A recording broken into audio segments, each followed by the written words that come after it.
Hi friends, welcome to Nishi vlogs. ఈరోజు నేను చెప్పే కథ పేరు బంగారు పలక. పూర్వం కృపానందుడు అనే జమీందారు ఉండేవాడు. అతను మిక్కిలి ధనవంతుడు. కృపానందుడికి చాలా కాలం వరకు సంతానం కలగలేదు. అందుకోసం ఎన్నో పూజలు వ్రతాలు చేశాడు.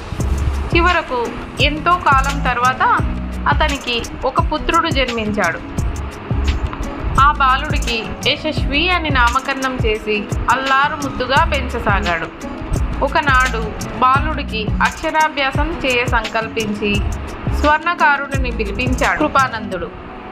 చుట్టూ వజ్రాలు పొదిగిన అత్యంత ఖరీదైన వెండి పలక, నవరత్నాలతో కూడిన బంగారు బలపం తయారు చేసి తీసుకురావాల్సిందిగా ఆదేశించాడు.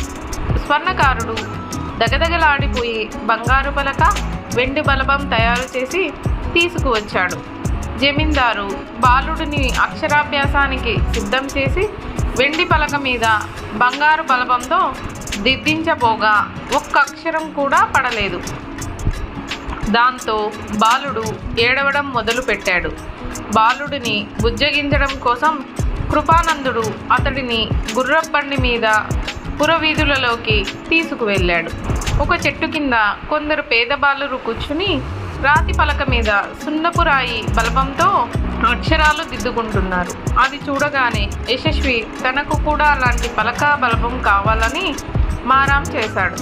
కృపానందుడు వెంటనే సేవకుడిని పంపి అలాంటి పలక బలపం తెప్పించాడు. బాలుడు ఎంతో సంబరపడిపోతూ పలక మీద బలపంతో చిన్న చిన్న గీతలు గీస్తూ ఆనందించాడు. కుమారుని సంబరం చూసి జమీందారు కూడా ఎంతో సంతోషించాడు.